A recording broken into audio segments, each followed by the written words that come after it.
मैं ढूंढूंगा तुम्हारे पिता को। तुम्हारी माँ कहाँ है? मंदराचल पर्वत पर तपस्या करने गई है। मंदराचल पर्वत?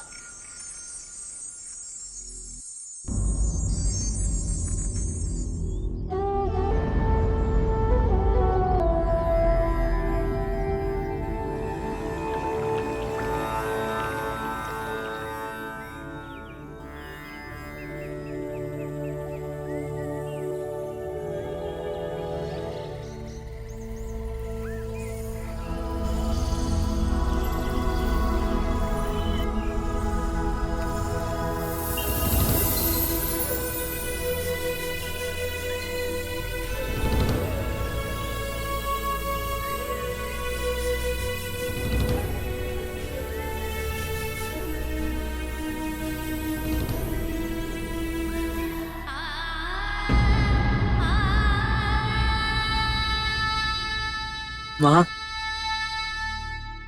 पुत्र,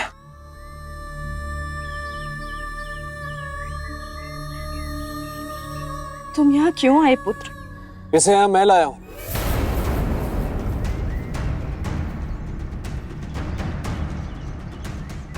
महोदय, आप कौन? प्रणाम देवी, मैं भोज हूं। यदि आज्ञा हो तो मैं आपसे एक प्रश्न करना चाहता हूं। अनुमति है। सत्यदेव का पिता कौन है?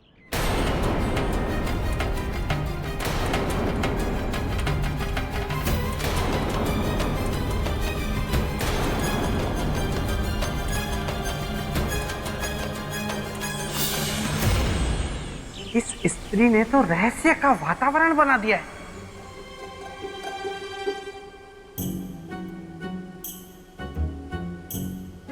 और अब ये स्त्री भी रहस्यमय वातावरण बनाएगी। तुमने मस्तिष्क कुमार से युक्ति मांगी थी ना मुझसे पीछा छुड़ाने की।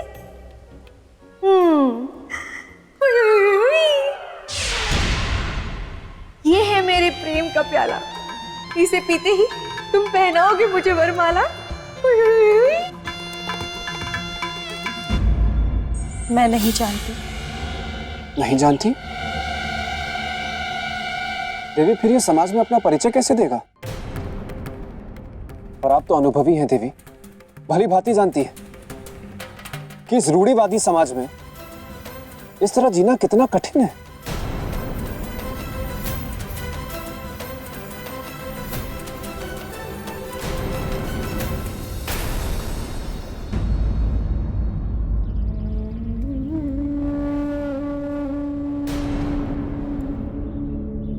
सत्यदेव के सुनहरे भविष्य के लिए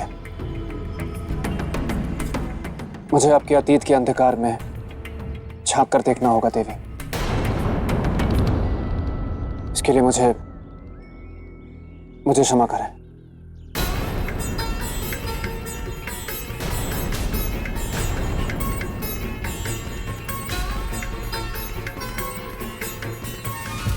बात उन दिनों की है जब मैं सिद्ध ऋषि देवमणि के आश्रम में सेविका थी। वहाँ बहुत सारे ऋषि, सबको सिद्धियां प्राप्त। क्षमा करें गुरुवर,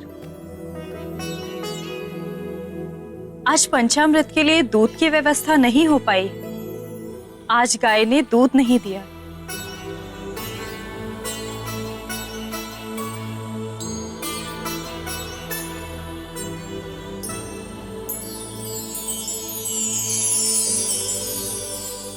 बेटी, कलश आगे करो।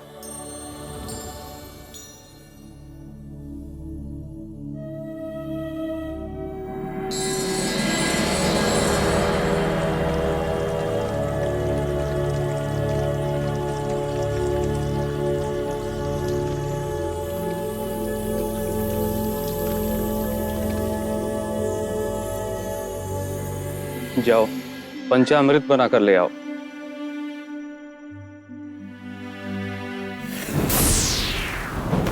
स्वर्ग से भी सुंदर था वह आश्रम।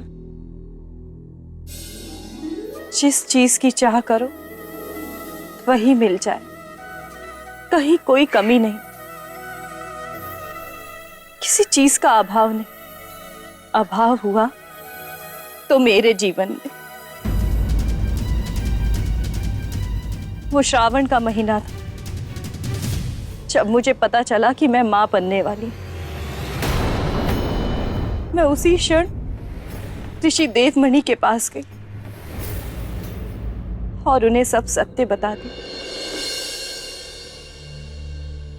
गुरुवर, मैं इस बात से अनजान हूं कि मेरे साथ जो हुआ वो कब हुआ, कैसे हुआ, किसने किया।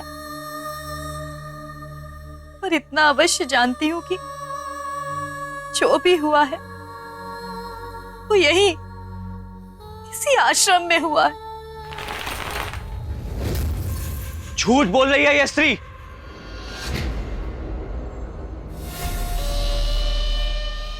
गुरुदेव, ये कहना चाहती है कि हम ऋषिगण पापी हैं, अधर्मी हैं। किंतु सत्य तो यह है गुरुदेव, ये चरित्रहीन है। गुरुदेव, आप इसे इसी क्षण इस आश्रम से बाहर निकाल दीजिए।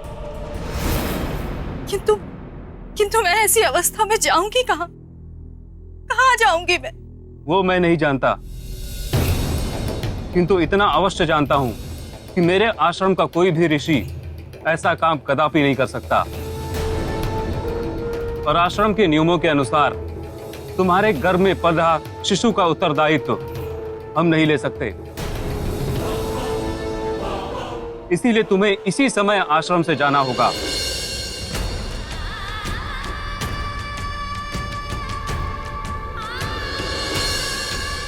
क्या मैं अब भी दोषी हूं कि मैंने अपने पुत्र को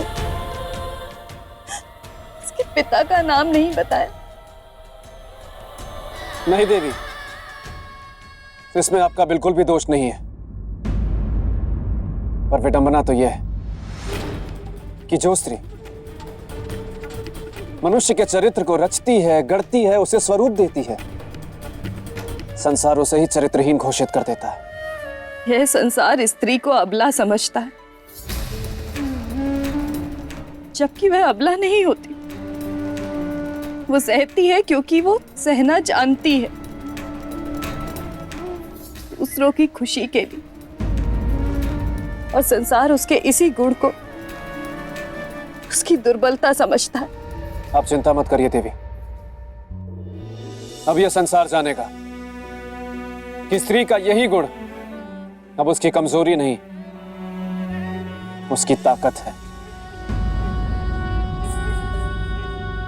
यह राजा भोज का वचन है आपको कि मैं इस सत्य को स्थापित करूंगा और आप दोनों को न्याय भी दिलाऊंगा। चलिए, मुझे इस आश्रम ले चलिए। वाह वाह वाह वाह राजा भोज, क्या क्या बात कही है तुमने। सामने होता तो माथा चूम लेता तुम्हारा।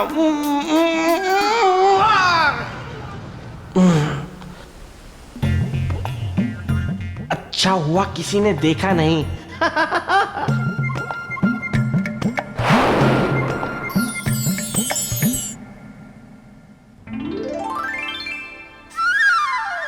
प्याला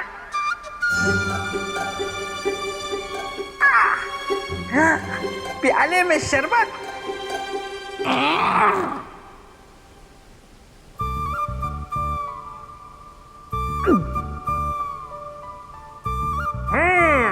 मजेदार था।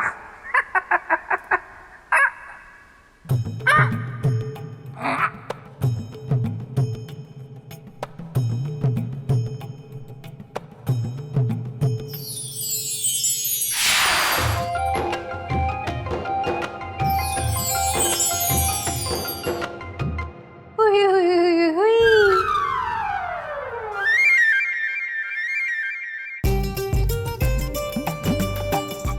मैं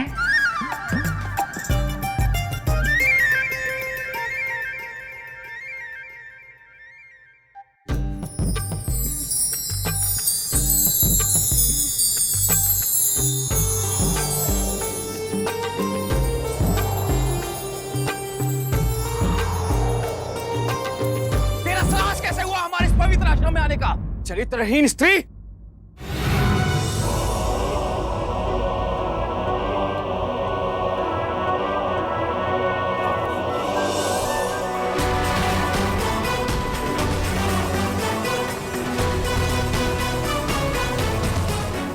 ऋषिवर, किसी स्त्री को अपशब्द कहना, उसे इस तरह अपमानित करना आपके दुर्बल चरित्र को दर्शाता है। आप कौन हैं? और इस चरित्रहीन स्त्री के साथ यहाँ आने का उद्देश्य? मैं महाकाल का भक्त, उज्जैन नरेश, राजा भोज, और मेरे आने का उद्देश्य है 15 वर्ष पहले स्थान पर हुए अन्याय को न्याय दिलाना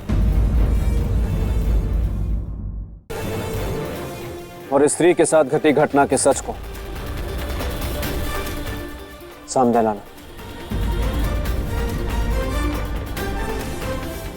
ताकि एक पुत्र जो आज समाज में उपेक्षित है वो ये जान सके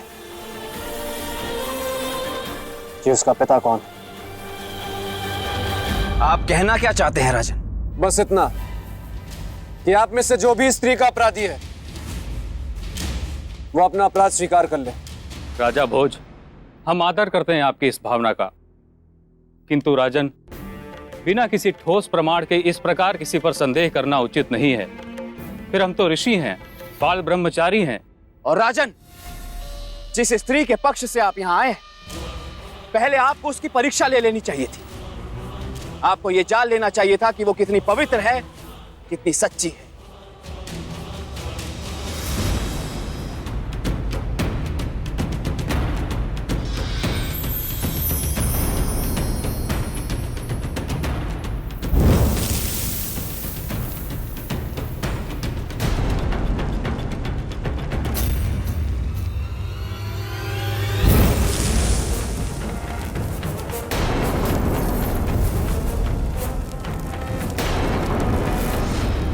स्त्री, यदि तू चरित्रवान है तो दे अपनी परीक्षा।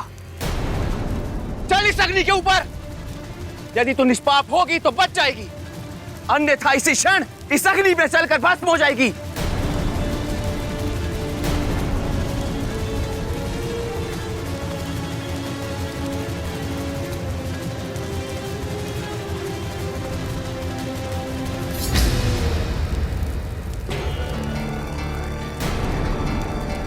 नहीं ऋषिवर, देवी कावेरी ये परीक्षा नहीं देंगी।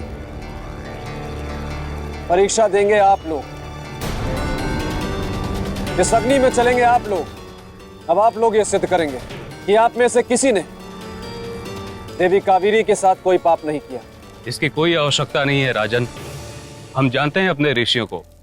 रही बात न्याय की, तो हम चाहते हैं कावेरी के साथ न्याय हो, किंतु बिना किसी ठोस प्रमाण के यह असंभव है।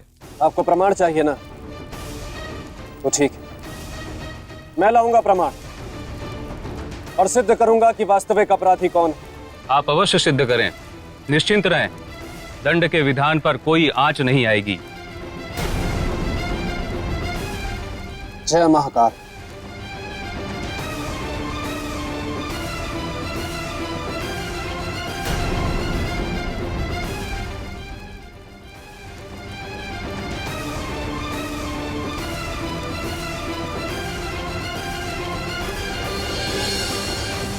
मैं अब तक बिना शिक्षा के जिया हूं और आगे भी जीवन कट ही जाएगा। सत्यदेव, मैं तुम्हारे साथ अन्याय नहीं होने दूंगा। मैं तुम्हें सम्मान दिलाकर रहूंगा। सम्मान जो आज तक किसी नारी को मिला ही नहीं। यदि दृढ़ निश्चय हो तो सब कुछ संभव है। एक अकेले व्यक्ति के दृढ़ निश्चय से संपूर्ण समाज की सोच को नहीं बदला जा सकता राजन। देवी, प्रयत्न करने से सब संभव है। कैसे? राजन, किसी की आत्मा को जगाना बहुत मुश्किल है, और फिर वो तो सिद्ध ऋषि हैं। ऐसे में आप मेरी सहायता कैसे करेंगे?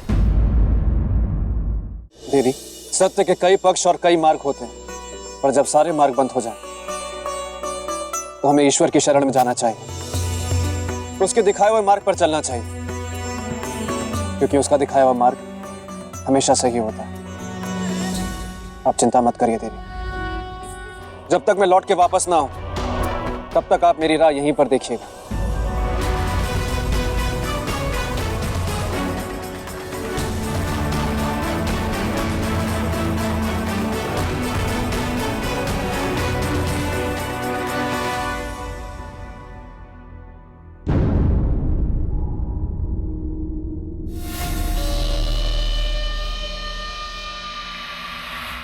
गुरुदेव, आप चिंतित लग रहे हैं।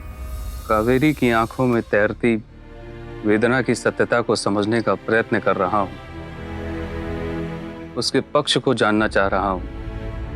आज से 15 वर्ष पूर्व उसके चरित्र पर लगे कलंक का दुख उसके मन मस्तिष्क से अभी तक नहीं गया है। अंततः क्यों? ये तो आपका पवित्र और कोमल हृदय है जो आप ऐसा सोच रहे हैं, किंतु इसकी आवश्यकता है नहीं गुरुदेव। बिल्कुल, उस स्त्री ने शिष्य कांतिमणि, जब दो गुरुजन आपस में बात कर रहे हो तो शिष्य बीच में नहीं बोलते। जो आज्ञा गुरुदेव। गुरुदेव, उस स्त्री का केवल एक ही पक्ष है कि वो चरित्रहीन है, बस, और कुछ नहीं। उसका दुस्साहस देखिए गुरुदेव, उसने अपने संदेह की उंगली आप पर भी उठा दी।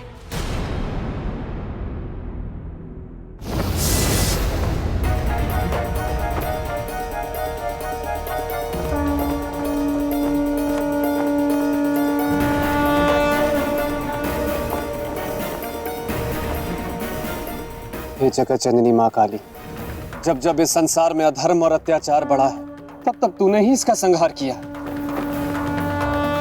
और आज तो तेरी ही एक बेटी पर अत्याचार हुआ है माँ, उसके चरित्र पर प्रहार हुआ है। मुझे मार्ग दिखा माँ, ताकि मैं कावेरी की चरित्र की रक्षा कर सकूं, उन सभी ऋषियों में से उस पाखंडी ऋषि का सच इस संसार के सामने ला सकूं। मेरी मदद कर पाऊं, मेरी मदद कर।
बोलो पुत्र भोज, मैं तुम्हारे लिए क्या करूं?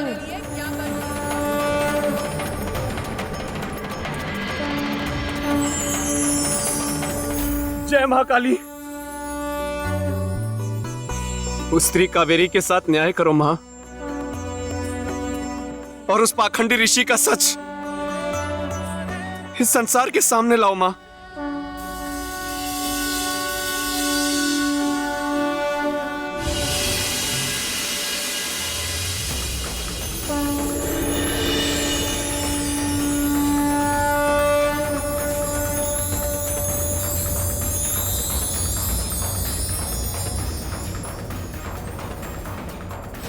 जा पुत्र जा, और उन ऋषियों को लाकर इस कुंड में स्नान करवा दे।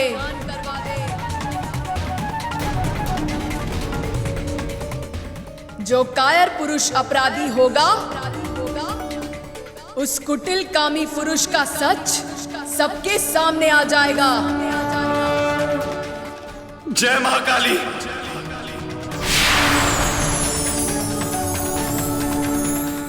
जय माता।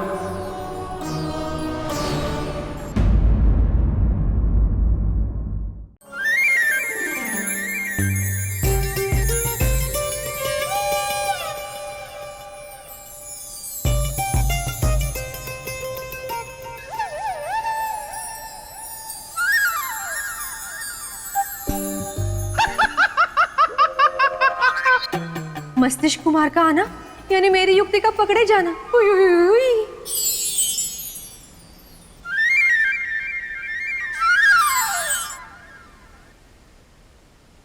सौंदर्य लेखा, सौंदर्य लेखा, सौंदर्य लेखा, कहाँ चली गई तुम सौंदर्य लेखा? अभी तक तो मैंने तुम्हें जी भर के भी नहीं देखा। क्या हुआ? सौंदर्य लेखा। बस बेताल। कौन? ओह, मस्तिष्क कुमार। बस बेताल, तुम बस बदले हुए क्यों लग रहे हो? सौंदर्य लेखा, सौंदर्य लेखा, तुमने मेरी सौंदर्य लेखा को देखा? सुनो, मेरी सौंदर्य लेखा को देखा क्या?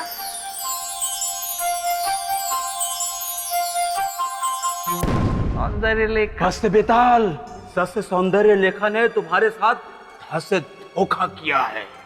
उसने तुम्हें प्रेम का प्याला पिला दिया। कोई बात नहीं, मुझे इसका भी उपचार करना आता है।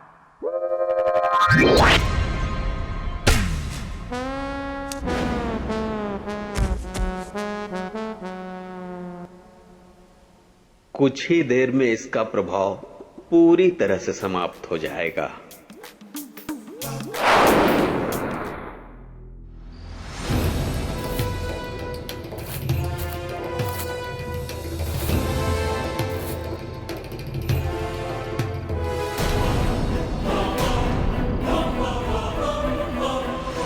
पुनः आ गए राजन? हाँ, और इस बार प्रमाण की व्यवस्था करके आया। ऋषि देवमणि, मेरे इस अनुष्ठान से धर्म अधर्म, पवित्रता पवित्रता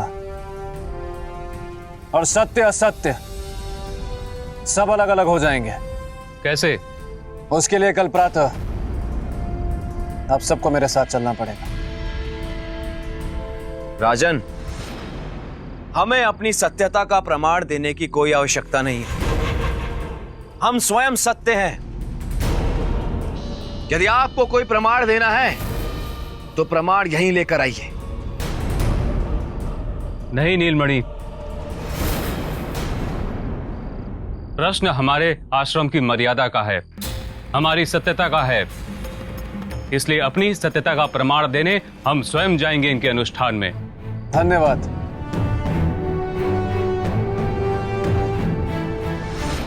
जय महाकाल।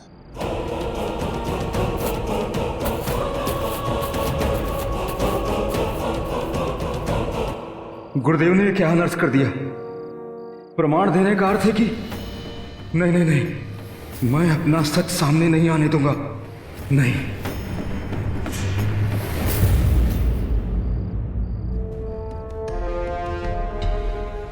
ठहरो ठहरो ठहरो।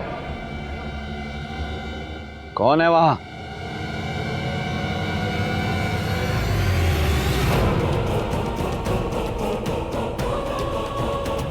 कांतिमणि, तुम?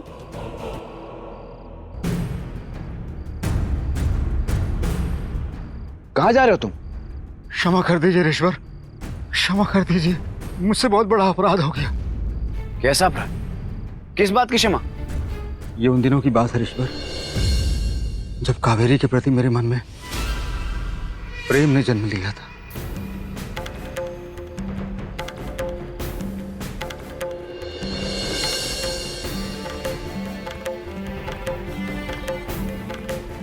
इस बात से तो स्पष्ट होता है कि कावेरी का पुत्र तुम्हारा पुत्र है। नहीं ऋषवर, कावेरी का पुत्र मेरा पुत्र नहीं है। तो इतना भय क्यों है? भय इस बात का है ऋषवर, इस पापी मन के साथ यदि मैं कल उस अनुष्ठान में गया तो मेरा सच सामने आ जाएगा ऋषवर।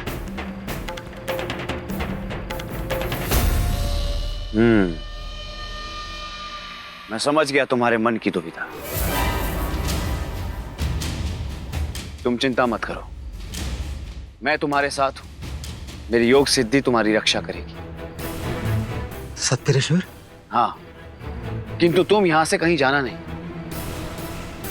यदि तुम यहां से कहीं चले गए तो ना चाहते हुए भी तुम अपराधी सिद्ध हो जाओ और हमारे इस आश्रम की निष्ठा और गरिमा कलंकित हो जाएगी। जैसा आप चाहेंगे ईश्वर।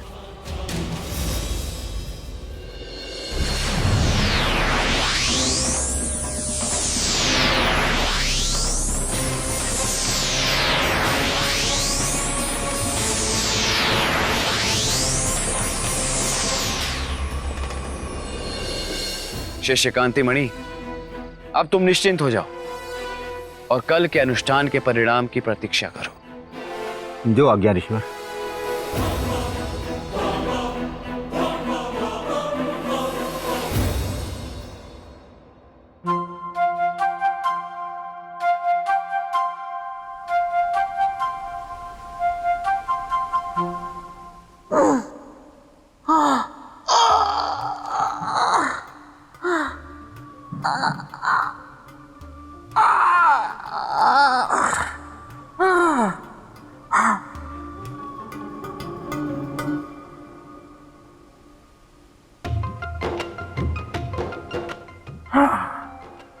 लगता है सौंदर्य लेखा के पिलाए हुए शरबत का प्रभाव खत्म हो गया है। इससे पहले कि वो कोई और युक्ति आजमाए, मैं चलता हूं राजा भोज के पास।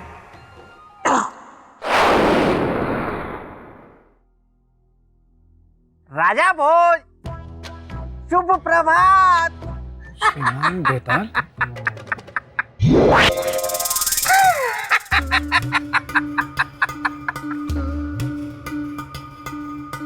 श्रीमान बेताल, आप मुझे कहाँ ले आए? राजन, ये स्वर्ग लोक है, आप मुक्त हो गए। स्वर्ग लोक? राजन, प्रातः काल के समय इस तरह ऊंचाइयों पर बैठकर वार्तालाप करने का आनंद ही कुछ और है राजन। बात तो आपकी ठीक है, लेकिन मुझे इस तरह रोकने का अर्थ ये है राजन कि जिस गंभीरता से आप उस स्त्री और उसके बालक को न्याय दिलवाने के लिए जा रहे हैं, आपको क्या लगता है, क्या आप मेरे मित्र विक्रमादित्य जैसा न्याय कर पाएंगे? इस बात का पता तो हमें तभी चलेगा जब मैं ऋषियों तक पहुंच पाऊं। और मुझे पूर्ण विश्वास है कि आप जैसा ज्ञानी, महाप्रतापी शूरवीर इस बात को अवश्य जानता होगा कि ऋषियों को प्रतीक्षा कराना सही नहीं होता, उससे पाप लगता है। अच्छा, तो मुझे आज्ञा दीजिए। जय महाकाल।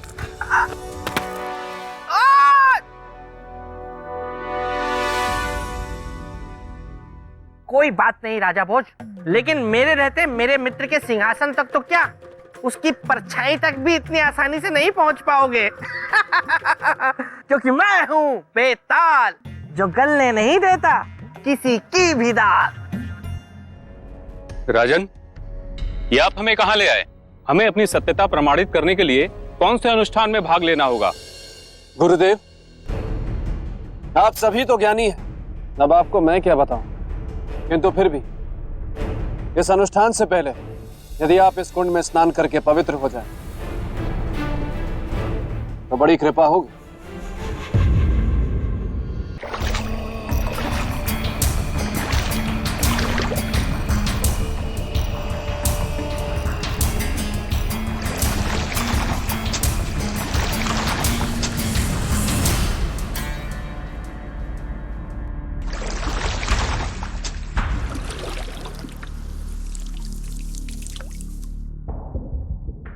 ये कैसे संभव हो सकता है? क्या सच में इनमें से कोई भी अपराधी नहीं?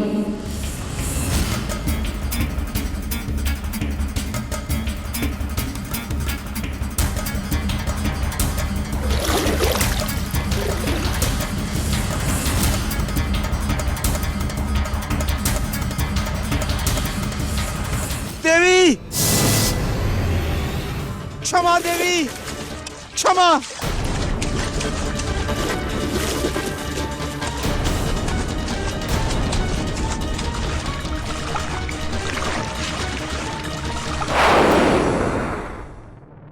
देवी, मुझे क्षमा करें देवी, देवी,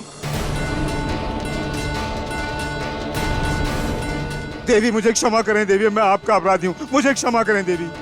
अपने ऊपर अंकुश लगाने के बाद भी मैं आप जैसी पवित्र देवी के प्रति अपने मन में मोह जगा बैठा, देवी मुझे क्षमा कर दीजिए।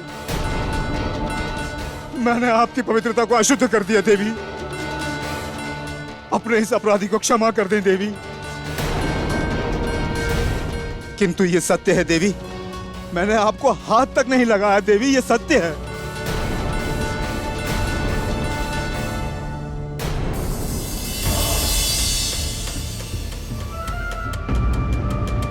ये क्या हो रहा है मुझे? ये परिवर्तन क्यों हो गया मुझमें?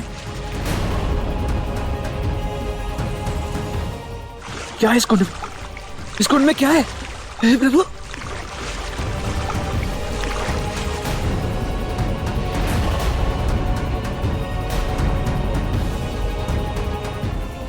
और उन ऋषियों को लाकर इस कुंड में स्नान करा दे। जो कायर पुरुष अपराधी होगा, उस कुटिल कामी पुरुष का सच सबके सामने आ जाएगा। राजन, ये क्या है? ये कैसा अनर्थ है? यह अनर्थ नहीं है गुरुदेव, ये प्रमाण है इनके पाप का। कैसा प्रमाण? किस पाप का प्रमाण? वही पाप गुरुदेव जो इन्होंने 15 वर्ष पूर्व किया था।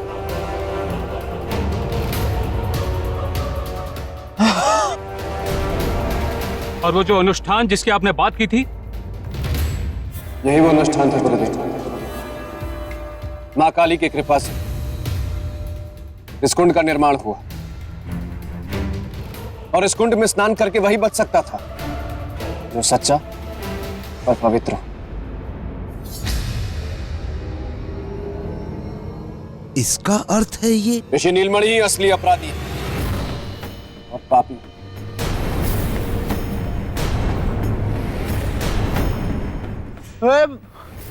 मैं पापी नहीं हूं, पापी तुम हो। मेरे विरुद्ध षड्यंत्र होता है। मुझे बदनाम कर दो चाहते हो तुम, ताकि इस स्त्री के सामने, इसकी दृष्टि के सामने तुम महान बन जाओ। बस ऋषि नीलमणि, विराम दो अपनी वाणी को। कहीं ऐसा ना हो जाए कि मैं अपने संस्कार की सीमा लांघ जाऊं। मायावी, ये मत भूल कि केवल तू ही शक्तिमान नहीं है यार। वो दिखा अपनी शक्ति, मैं भी देखता हूं कि तुम्हारी पाप की शक्ति में ज्यादा बल है या मेरी पवित्रता की शक्ति।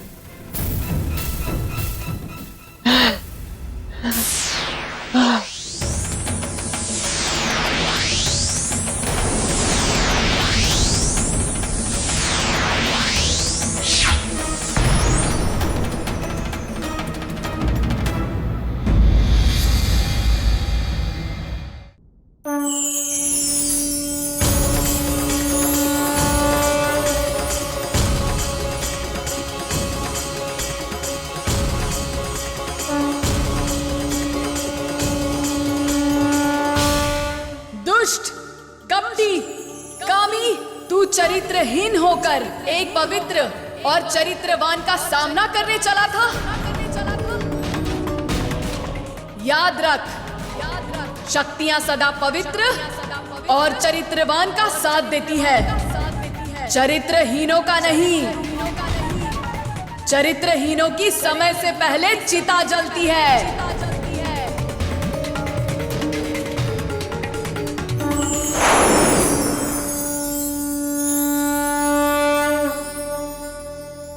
ऋषि नीलमणि, अपने अंतिम समय में सत्य को स्वीकार कर लो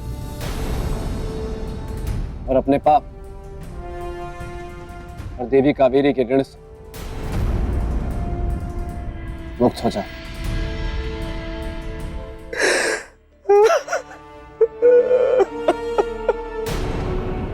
क्षमा कर दो।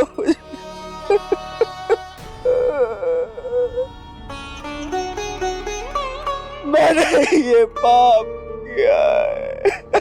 विश्वास नहीं होता, कब किया तूने ये सब? ये बात तब की है गुरुदेव, जब आप सब ऋषिगण शास्त्र पाठ के लिए आश्रम से बाहर गए थे। ऋषिवर, भोजन ग्रहण कर लीजिए। कावेरी,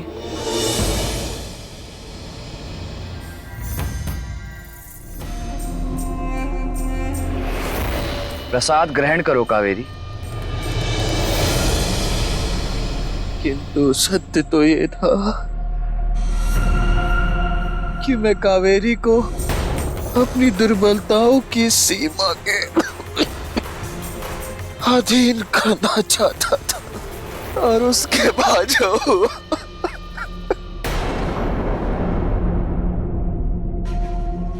वो आपको मैं बता नहीं सकता।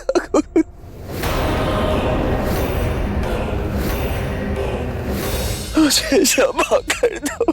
क्षमा मुझसे नहीं, क्षमा इससे मांग जिसका तू अपराधी है। नहीं गुरुदेव, नहीं।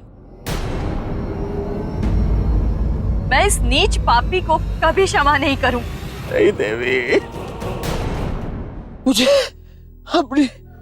अपनी भूल स्वीकार देगा एक मौका दे दीजिए देवी। मैं आपको मान दूंगा देवी। नहीं चाहिए मुझे तुम्हारे मान की भिक्षा ऋषि नीलमणि, और ना ही मेरे पुत्र को तुम्हारे जैसे अधर्मी पिता का नाम। चले जाओ मेरी आंखों के सामने से, इससे पहले कि मैं सन्यासिनी का क्षमा धर्म भूल जाऊं।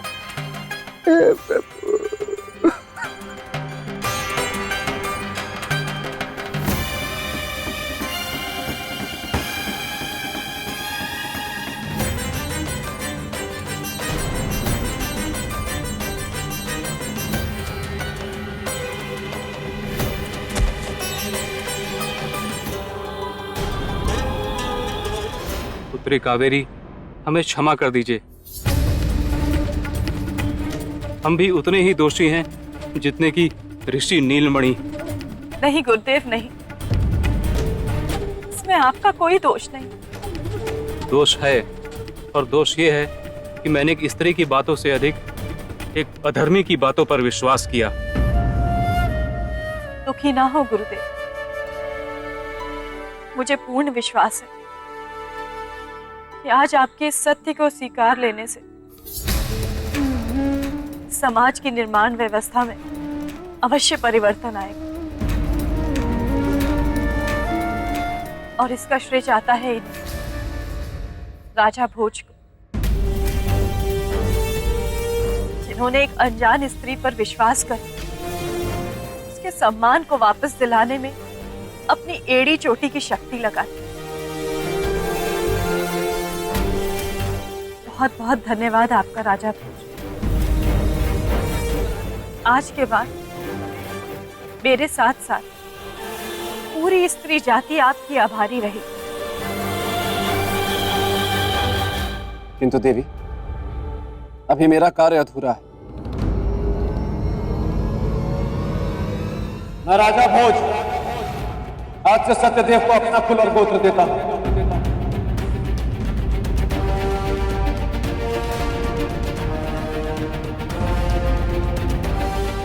आज से मेरा कुल सत्यदेव का कुल, और मेरा गोत्र सत्यदेव का गोत्र।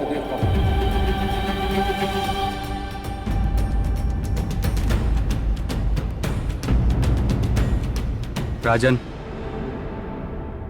मैं अपनी अज्ञानता के लिए आपसे क्षमा मांगता हूं। मुझे नहीं गुरुदेव, आप तो बस आशीर्वाद दें सत्यदेव को शिक्षित करने का। अध्ययन में इसकी बहुत रुचि है। जानता हूं राजन, आपने मेरे प्रायश्चित के द्वार भी खोल दिए। अब सत्यदेव मेरे आश्रम में रहकर ही शिक्षा ग्रहण करेगा, और मैं विश्वास दिलाता हूं कि वो एक सर्वश्रेष्ठ विद्यार्थी बनेगा। और साथ ही ये भी आपको वचन देता हूं कि आज के बाद किसी भी छात्र को उसके कुल और गोत्र के कारण शिक्षा से वंचित नहीं रखा जाएगा। धन्यवाद गुरुदेव, आपका कोटि कोटि धन्यवाद।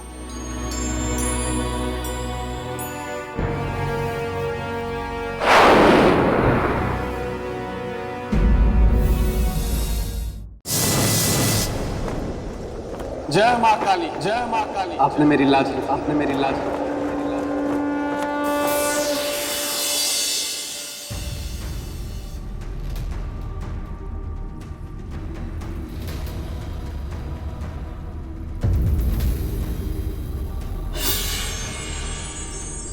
लो, ये फिर पहुंच गए मेरे मित्र के सिंहासन को पाने की लालसा लिए। लेकिन मैं ऐसा कभी होने नहीं दूंगा, क्योंकि मैं हूं बेताल, जो गलने नहीं देता किसी की दाल। मैं भी चला। राजन,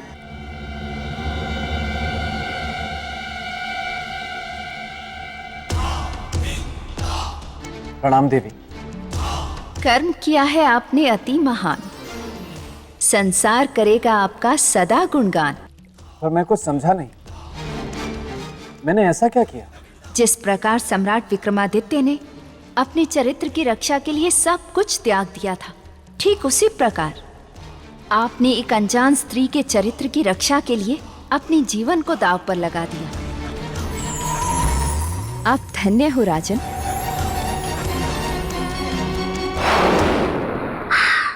देवी महामाया की जय हो। देवी, छोटा मुंह और बड़ी बात, लेकिन कहनी तो पड़ेगी। राजा भोज ने कद्दू में तीर नहीं मारा है। ये जो कुछ भी इन्होंने किया, इसलिए किया ताकि आपकी दृष्टि में ऊंचा उठ सके, सीढ़ियां चढ़ सके, मेरे मित्र के सिंहासन की तरफ बढ़ सके। बेताल, तुम क्या बचपन से ही ऐसे हो? हाँ देवी, मैं बचपन से ही बहुत बुद्धिमान, अति बलशाली और बहुत रूपवान हूँ। अति उत्तम। फिर क्या हमेशा ऐसा ही रहना है बेताल, या फिर चील बनकर आकाश में उड़ना चाहते हो, या फिर अब चूहा बनकर बिल में रहने का विचार है? नहीं नहीं देवी, आप तो मुझे हमेशा ऐसे ही डरा देती हैं। क्योंकि तुम बोलते बहुत हो बेताल। किंतु मैं गलत क्या बोलता हूँ? देखिए, राजा भोज को देखिए और फिर बताइए कि क्या आपको लगता है कि ये मेरे मित्र के सिंहासन पर बैठने योग्य हैं? बेताल, किसी की योग्यता का प्रमाण पत्र देने वाले तुम कौन होते हो? मनुष्य अपनी योग्यता की परीक्षा स्वयं देता है। राजा भोज भी वही कर रहे हैं बेताल। यदि ये योग्य हुए तो ही सिंहासन को प्राप्त कर पाएंगे, अन्यथा नहीं। ये सुनने में अच्छा लग रहा है। और भी सुनने में अच्छा लगेगा बेताल, लेकिन तुम यहाँ चुपचाप खड़े रहो। राजन, चरित्र की ये चौथी सीढ़ी भी आप पार कर चुके हैं। आगे बढ़िए राजन। अनुमति के लिए धन्यवाद देवी। राजन, ये किस जाल में फंसते जा रहे हैं आप? ये मृग तृष्णा है, इस पर चलकर आपको कुछ नहीं मिलेगा। आप सिंहासन तक नहीं पहुंच सकेंगे। राजन, मेरी बात मान जाइए। देखिए, अभी सिर्फ 4 ही सीढ़ियां पार हुई हैं, 28 बाकी हैं, जो बहुत मुश्किल हैं, खतरनाक हैं, भयानक हैं, असंभव हैं। असंभव में भी संभव छुपा हुआ है बेटा।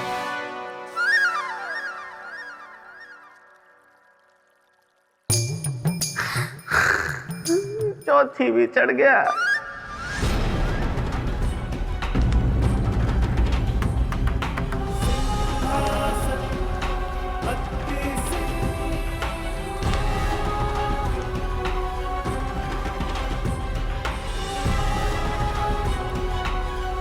ठहरिए राजन, ठहरिए राजन।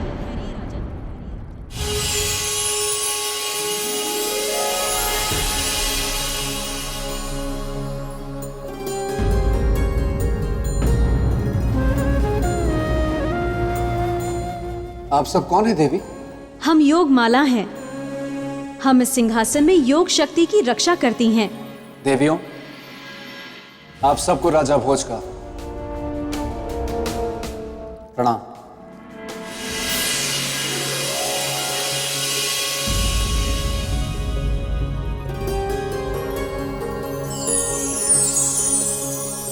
राजन,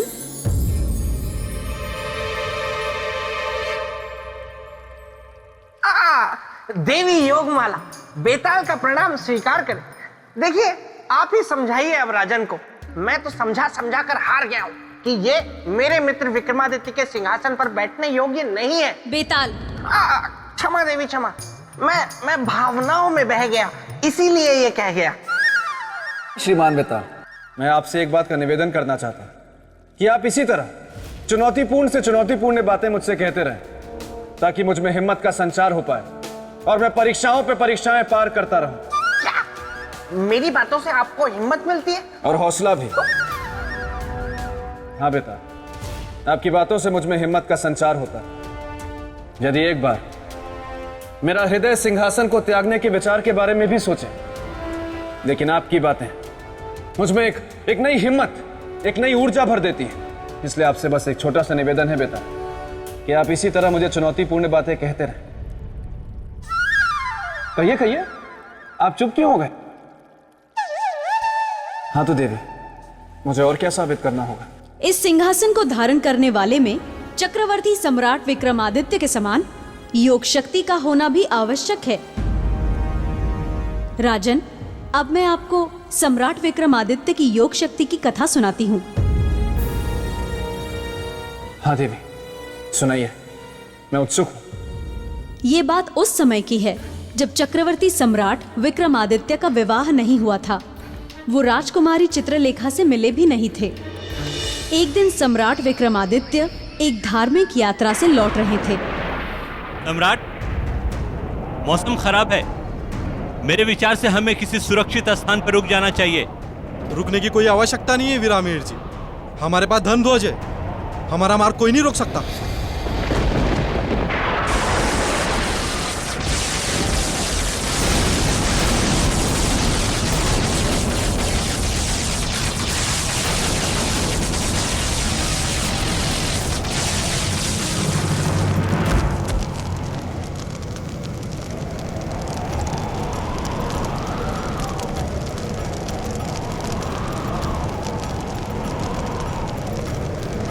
धर्म ध्वज का जल जाना तो अपशकुन होता है।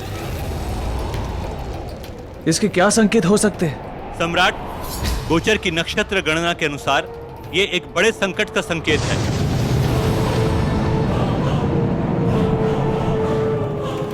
कैसा संकट? मृत्यु का संकट। मृत्यु? किसकी मृत्यु और क्यों? हमारे आसपास कोई पापी है, उसकी। परंतु हमारे बीच कौन पापी हो सकता है? ये मैं नहीं कह रहा हूं सम्राट, ज्योतिषीय गणना कह रही है। यदि हम अपना कुशल मंगल चाहते हैं तो बिना देर किए उस पापी को इस यात्रा समूह से बाहर निकालना होगा, अन्यथा हम सब काल के शिकार बनेंगे।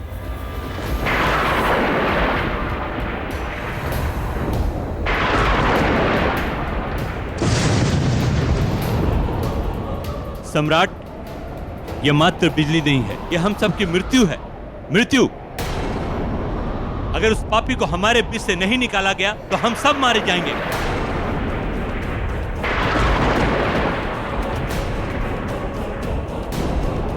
वीरामीर जी, हमारे बीच का कोई भी व्यक्ति कहीं नहीं जाएगा। प्रियजनों, आपको भयभीत होने की कोई जरूरत नहीं है। आपके जीवन रक्षा का दायित्व हम लेते हैं। हम आपको वचन देते हैं कि हम आपको कुछ नहीं होने देंगे, एक खरोच भी नहीं आने देंगे और सब कुछ खुद पे सह लेंगे। परंतु आपसे हमारी एक विनती है, कृपया करके हमें बता दे कि वो पापी कौन है और ये पाप क्यों किया।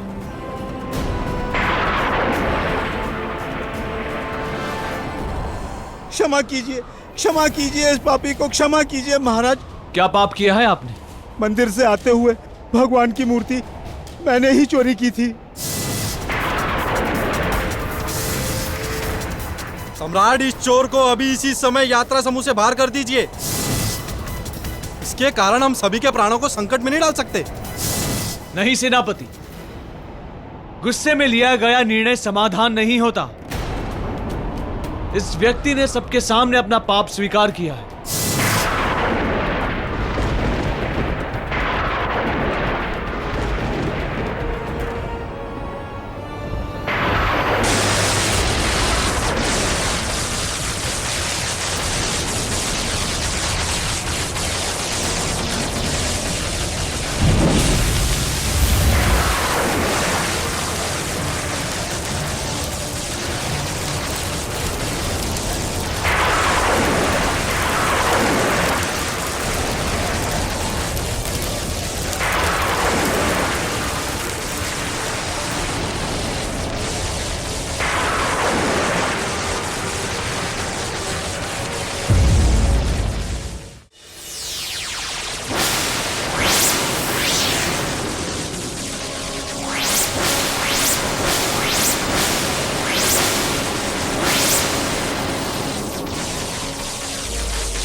सम्राट विक्रमादित्य की, सम्राट विक्रमादित्य की, सम्राट विक्रमादित्य की। देवी, मेरे मन में एक प्रश्न उठ रहा है कि एक मृत व्यक्ति जीवित कैसे हो सकता है? ये संभव है केवल योग शक्ति के द्वारा। और सम्राट विक्रमादित्य, वे तो योग शक्ति के बहुत बड़े साधक थे। शरीर अवश्य उनका नष्ट हो चुका था, किंतु आत्मा जीवित थी, क्योंकि आत्मा तो कभी नहीं मरती। इसलिए उन्होंने योग बल का सहारा लिया और अपने नष्ट शरीर को पुनः पहले जैसा कर लिया। तब तो वहां हर्षोल्लास का वातावरण छा गया होगा देवी। बिल्कुल, इसीलिए उनके पुनर्जीवित होने की खुशी में राजसभा में उत्सव का आयोजन किया गया।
रहा मीर जी।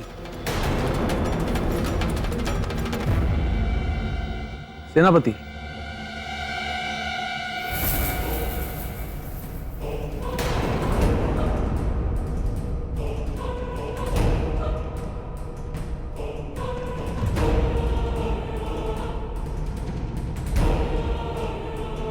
कौन है वो जिसने हमारे दरबार में तंत्र शक्ति प्रयोग करने का दुस्साहस किया है? सामने आओ।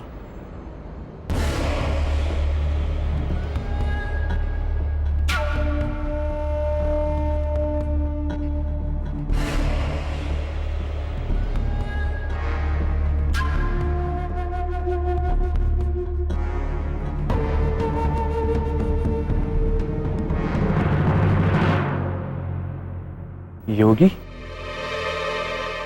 हमारी राज्यसभा में कौन है आप? आपकी शक्ति प्रयोग करने का उद्देश्य क्या है? क्या सिद्ध करना चाहते हैं आप? सिद्ध नहीं करना चाहता, केवल स्मरण दिलाना चाहता। किस बात का स्मरण? उस दिन की घटना का, जिस दिन आपका जीवन संकट में था और आपकी मृत्यु निश्चित थी। विक्रमार्जन! हे परमपिता परमात्मा, हमारे जीवन की रक्षा कर।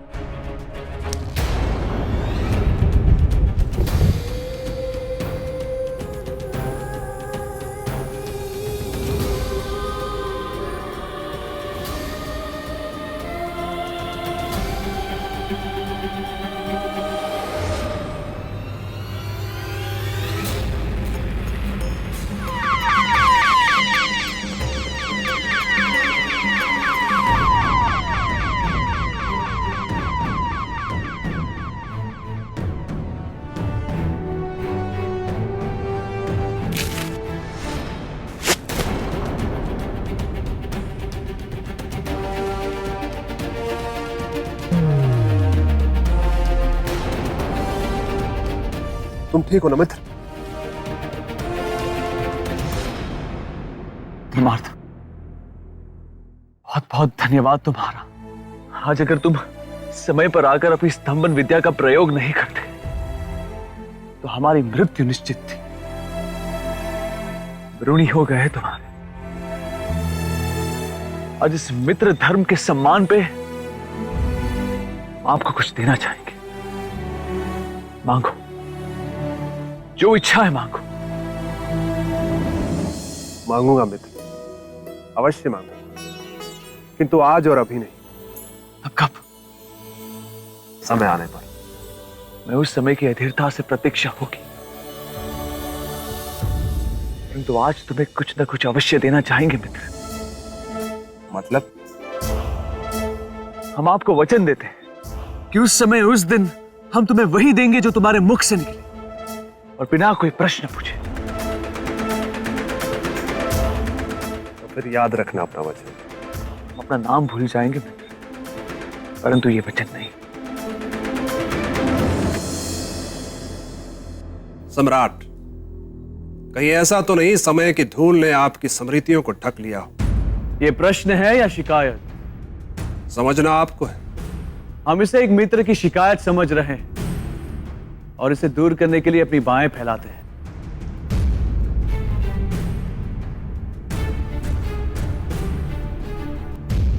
वर्षों बाद मिले हो मित्र, आओ गले लगो।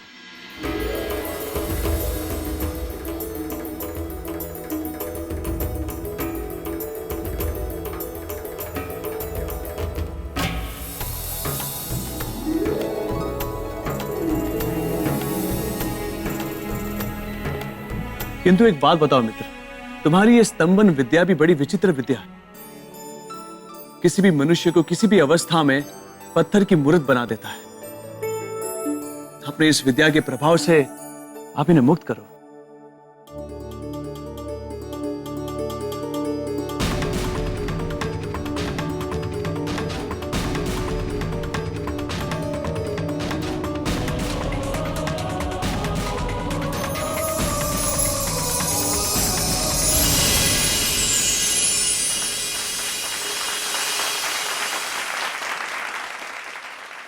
मित्र, मुझे किसी से प्रेम हो गया है। उसे विवाह करना चाहते हो? हाँ। तो फिर समस्या क्या है मित्र? समस्या यह है कि विवाह के लिए स्वयंवर रचा गया है। उसकी एक शर्त है जिसे केवल तुम पूरा कर सकते हो। समझ गए मित्र, जो शर्त पूरी करेगा विवाह भी वही करेगा। हाँ।